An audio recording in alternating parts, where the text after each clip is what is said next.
Hubo un México donde la disciplina no se negociaba, donde los padres educaban con mano dura, donde las reglas eran claras y las consecuencias inmediatas, y donde nadie cuestionaba los métodos porque así se había hecho siempre.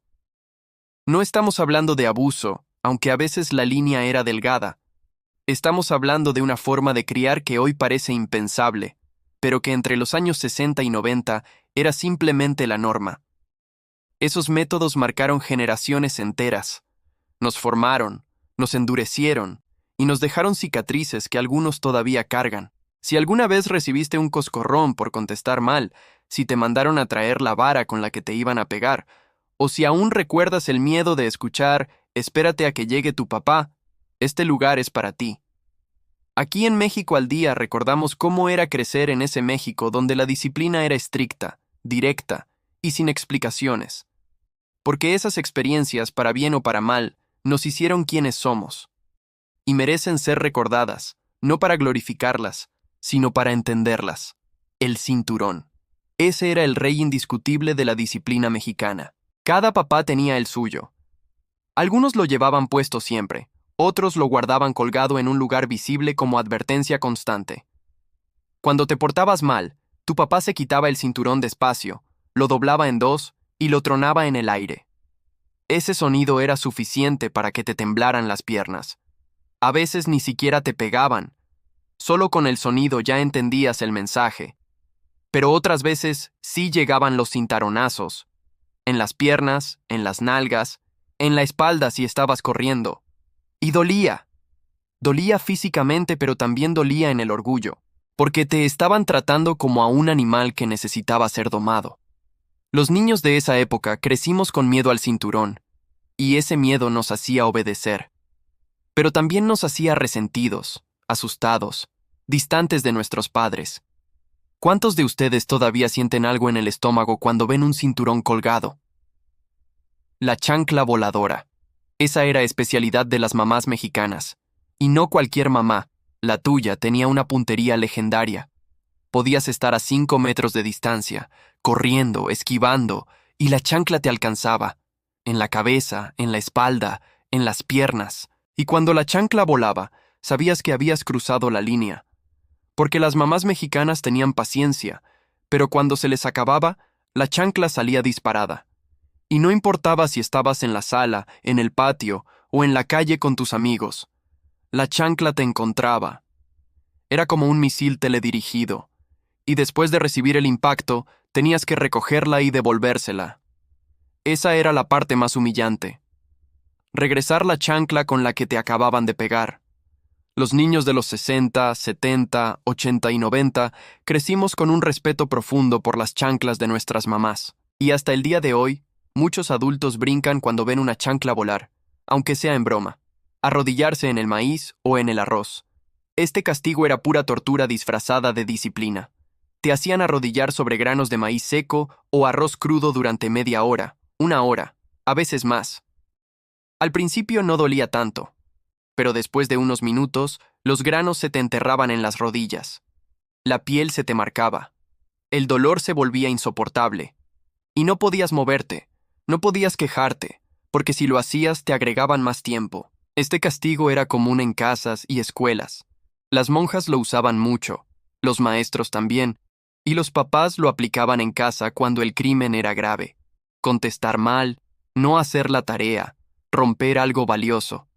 Y ahí te quedabas, arrodillado, sintiendo cómo los granos se te incrustaban en la carne, llorando en silencio, prometiendo que nunca volverías a portarte mal. Aunque sabías que probablemente sí volverías, porque eras niño, y los niños cometen errores.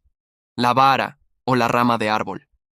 Y lo peor de todo era que tú mismo tenías que ir a cortarla. Ve y tráeme una rama, te decían. Y tenías que ir al jardín, elegir una rama del árbol, cortarla, quitarle las hojas y llevarla para que te pegaran con ella.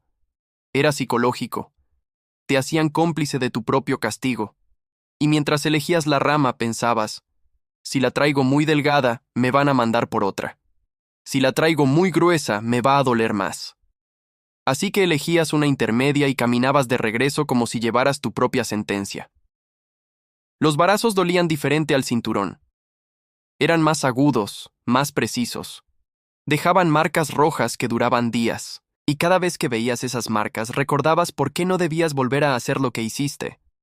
Muchos niños de esa época todavía recuerdan el árbol específico del que cortaban las ramas, y ese árbol quedó marcado en la memoria como símbolo de miedo. La cuchara de madera. Las mamás mexicanas la usaban para todo, para cocinar, para servir y para disciplinar. Cuando estabas cerca en la cocina y te portabas mal, la cuchara de madera salía volando.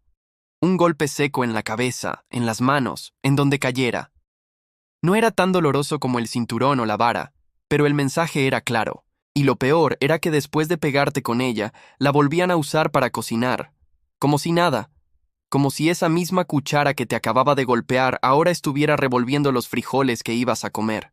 Era surrealista, pero así era. La cuchara de madera era multifuncional, utensilio de cocina y herramienta de disciplina.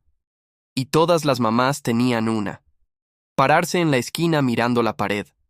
Este castigo era psicológico más que físico. Te mandaban a pararte en una esquina de la casa, mirando la pared, sin moverte, sin hablar, durante horas. Al principio pensabas que era fácil, pero después de 10 minutos empezabas a aburrirte. Después de 20, las piernas te empezaban a doler. Después de media hora, la mente te empezaba a jugar trucos. Mirabas las grietas de la pared, las manchas, inventabas formas, historias, y el tiempo se hacía eterno. Este castigo era para hacerte reflexionar, para que pensaras en lo que habías hecho. Pero lo único que realmente pensabas era en cuánto faltaba para que te dejaran moverte. Y cuando finalmente te daban permiso, las piernas te temblaban y el cuello te dolía de estar en la misma posición tanto tiempo. Quedarse sin comer. Cuando el comportamiento era realmente grave, el castigo era quedarte sin cenar. Te mandaban a tu cuarto mientras toda la familia comía. Escuchabas el ruido de los platos, las conversaciones, las risas. Y tú ahí, con el estómago vacío, sintiendo cómo el olor de la comida llegaba a tu cuarto. Este castigo era cruel porque combinaba el hambre física con el rechazo emocional. Te excluían del momento más importante del día, que era la comida en familia, y el mensaje era claro. No mereces estar con nosotros, no mereces comer. Los niños de esa época pasamos hambre no porque no hubiera comida, sino porque nos la negaban como castigo. Y ese tipo de disciplina dejó marcas profundas en nuestra relación con la comida, con el castigo y con el amor. Los jalones de pelo y de orejas. Cuando contestabas mal o hacías algo que no debías frente a tu mamá, llegaba el jalón de pelo o de orejas. Te agarraban del pelo, te jalaban hacia abajo hasta que te doblaras y te regañaban así, con el pelo en su puño. O te agarraban de la oreja, te la retorcían y te llevaban jalado hasta donde ellos querían. En público, en la casa, en donde fuera. No importaba si había gente viendo. El jalón de orejas era inmediato, público, humillante, y dolía. Las orejas se te ponían rojas, calientes, palpitantes, y después de soltarte, te quedabas ahí, sobándote la oreja, con los ojos llorosos, sintiendo la vergüenza de que te trataran así frente a otros. Este tipo de castigo nos enseñó que la disciplina podía ser pública, que nuestros padres no tenían problema en avergonzarnos frente a quien fuera, y eso marcó nuestra autoestima de formas que muchos todavía estamos procesando. El coscorrón. Un golpe seco en la cabeza con los nudillos. Rápido, preciso, doloroso. Los papás mexicanos lo daban sin pensarlo. Estabas hablando de más. ¡Pum! Coscorrón. Estabas distraído cuando deberías estar poniendo atención. ¡Pum! Coscorrón. Decías una grosería. ¡Pum! Coscorrón. Era tan común que muchos niños andábamos con la cabeza adolorida todo el tiempo. Y lo normalizamos. Porque todos recibíamos coscorrones. En la casa, en la escuela, con los maestros, con los tíos, con los abuelos. Todos tenían permiso de darte un coscorrón si te portabas mal. Y nadie lo cuestionaba. Era parte de la educación. Pero esos golpes en la cabeza, repetidos durante años, dejaron consecuencias. Físicas y emocionales. Lavarte la boca con jabón. Cuando decías una grosería, el castigo era literal. Te llevaban al baño, te agarraban, te metían una barra de jabón en la boca y te la tallaban. El sabor era horrible, amargo químico, nauseabundo. Te daban ganas de vomitar, y te dejaban el jabón ahí durante minutos. Para que se te quite lo hocicón, decían, y después te enjuagabas, escupías espuma durante horas, y el sabor se te quedaba en la boca todo el día. Este castigo era para enseñarte que las palabras tienen consecuencias, que tu boca necesitaba limpieza, pero lo único que realmente nos enseñó fue a tener más cuidado de no decir groserías frente a nuestros papás. Pero las seguíamos diciendo, solo que escondidos, sacar la lengua y ponerle chile, variación del castigo anterior. Cuando mentías o hablabas de más, te hacían sacar la lengua y te ponían chile en polvo o gotas de salsa picante directamente en la lengua. El ardor era inmediato e insoportable. Te quemaba la lengua, el paladar, la garganta. Corrías a tomar agua, pero eso solo empeoraba el ardor. Y te quedabas ahí, con la boca en llamas, llorando, babeando, aprendiendo que mentir tenía consecuencias. Este tipo de castigos nos enseñó a asociar el dolor físico con las transgresiones morales. Mentir dolía literalmente. Y esa asociación quedó grabada en nuestro cerebro. Mandarte a tu cuarto sin luz. Te encerraban en tu cuarto, apagaban la luz y te dejaban ahí durante horas, en la oscuridad completa, sin poder salir, sin poder prender la luz. Escuchabas los ruidos de la casa, las voces amortiguadas, y te sentías completamente aislado. Este castigo jugaba con tus miedos. Porque muchos niños le tememos a la oscuridad, y nuestros padres usaban ese miedo como herramienta de disciplina. Te dejaban ahí hasta que consideraban que habías aprendido la lección, y cuando finalmente abrían la puerta y prendían la luz, salías con los ojos hinchados de llorar, asustado, prometiendo portarte bien. Este tipo de castigo no dejaba marcas físicas, pero las marcas emocionales fueron profundas. Los reglazos en las manos. En las escuelas, los maestros tenían una regla de madera en su escritorio, y cuando no hacías la tarea, cuando contestabas mal, cuando hablabas en clase, te llamaban al frente. Tenías que extender las manos con las palmas hacia arriba, y el maestro te daba reglazos. 1, 2, 3, según la gravedad de tu falta. Los golpes sonaban fuerte, y dolían más. Las manos se te ponían rojas, a veces moradas, y tenías que regresar a tu lugar sin llorar, porque si llorabas te decían chillón, y era peor. Este castigo era público.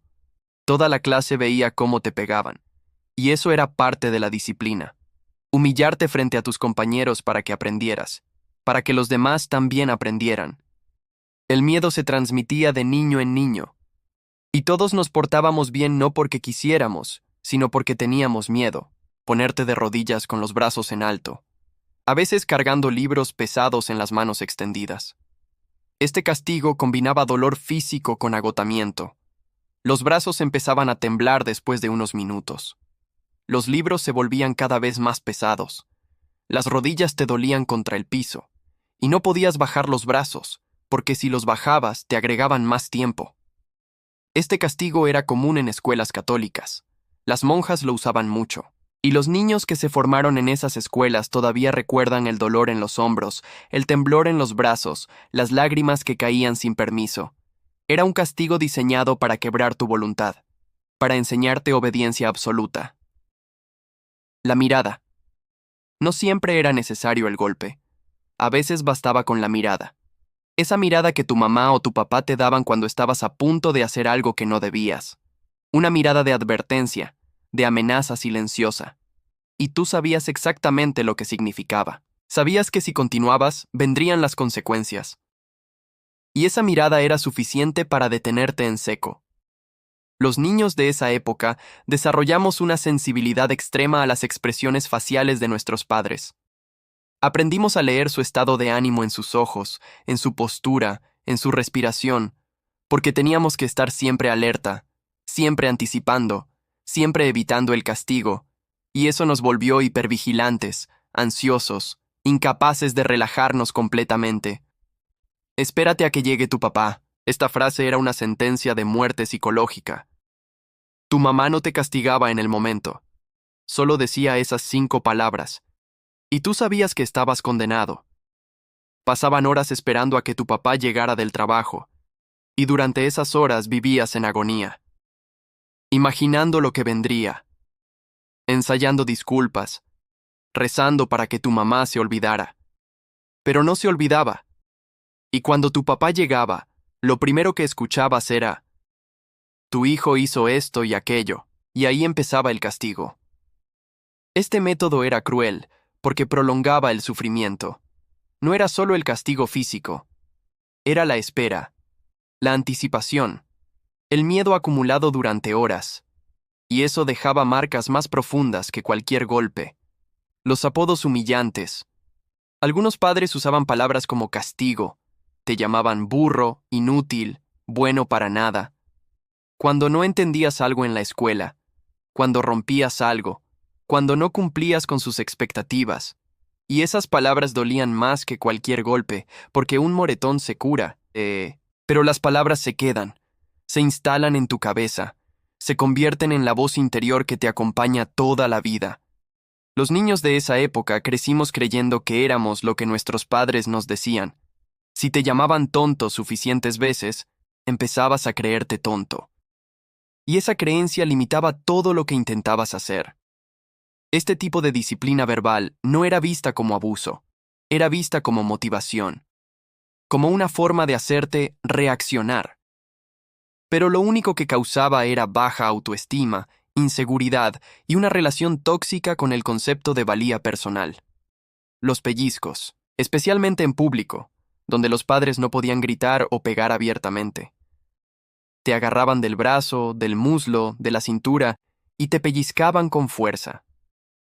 Por debajo de la mesa en los restaurantes, en la iglesia cuando te movías mucho, en casa de los abuelos cuando no te portabas bien. Los pellizcos eran discretos pero efectivos. Dejaban moretones que duraban días, marcas moradas que te recordaban que debías comportarte. Y lo peor era que nadie más los veía. Era un castigo privado que sucedía en público. Y tú tenías que aguantar el dolor sin hacer ruido, sin quejarte, con una sonrisa fingida en la cara. Obligarte a quedarte parado en el sol. En pleno mediodía, cuando el calor era insoportable, te mandaban a pararte en el patio bajo el sol, sin sombra, sin agua, durante horas. El calor te quemaba la piel, el sudor te empapaba la ropa, te mareabas, te deshidratabas, pero no podías moverte. Este castigo era especialmente común en zonas calurosas del país, y era peligroso. Niños se desmayaban, se enfermaban, pero en ese entonces no importaba, era parte de hacerte fuerte, de quitarte lo chiqueado. Hoy sabemos que era maltrato, que ponía en riesgo la salud, pero en ese entonces era simplemente disciplina, la comparación con otros niños. Mira a tu primo, él sí estudia, mira a tu hermano, él sí obedece. ¿Por qué tú no puedes ser como ellos? Esta forma de disciplina no involucraba golpes, pero causaba heridas profundas. Te hacían sentir que no eras suficiente, que siempre había alguien mejor, y que tú eras una decepción. Los niños de esa época crecimos compitiendo constantemente, no porque quisiéramos, sino porque teníamos que demostrar que valíamos algo, que merecíamos el amor de nuestros padres, y muchos seguimos cargando esa necesidad de aprobación, esa sensación de nunca ser suficiente, de que siempre hay alguien mejor. Esas fueron algunas de las formas en que los padres mexicanos disciplinaban entre los años 60 y 90. 20 métodos que hoy parecen extremos, pero que en su momento eran completamente normales. Cada familia tenía sus variaciones. Algunos padres eran más duros, otros más moderados, pero todos usaban alguna combinación de estos métodos, porque así habían sido criados ellos, y así criaban a sus hijos. Era un ciclo que se repetía generación tras generación. Hoy, décadas después, miramos esas prácticas y nos preguntamos cómo sobrevivimos, cómo llegamos a ser adultos funcionales después de crecer con tanto miedo, con tanto dolor, con tanta dureza. Y la verdad es que muchos no salimos ilesos, muchos cargamos traumas, muchos repetimos patrones, muchos seguimos procesando el daño. Pero también es cierto que esa generación que creció con disciplina dura desarrolló resiliencia. Aprendimos a aguantar, a no rendirnos, a ser fuertes frente a la adversidad. No se trata de glorificar esos métodos. No se trata de decir que eran mejores. porque no lo eran. Hoy sabemos que hay formas más sanas de disciplinar, que se puede educar sin golpear, que se puede corregir sin humillar, que los niños necesitan límites, sí, pero también necesitan amor, respeto y comprensión. Pero sí se trata de reconocer que esa fue nuestra realidad, que así crecimos, y que esas experiencias, para bien o para mal, nos formaron. La disciplina de antes dejó cicatrices, algunas en el cuerpo, la mayoría en el alma, y cada quien ha lidiado con esas cicatrices a su manera. Algunos repitieron los patrones con sus hijos, otros juraron no hacerlo nunca, algunos están en terapia sanando, otros ni siquiera reconocen que hubo daño, pero todos, absolutamente todos los que crecimos en esa época, llevamos esas marcas, y compartir estas historias no es para victimizarnos, es para entender, para procesar, para recordar de dónde venimos, y quizá, también, para romper el ciclo. Si estas historias te hicieron recordar tu propia infancia, los castigos que recibiste, el miedo que sentiste, suscríbete a México al Día. Aquí recordamos el pasado tal como fue, sin filtros, sin romantizarlo, porque solo reconociendo la verdad podemos sanar, solo nombrando el dolor podemos soltarlo, y solo compartiendo nuestras historias podemos darnos cuenta de que no estuvimos solos, que muchos pasamos por lo mismo, y que, a pesar de todo, aquí seguimos.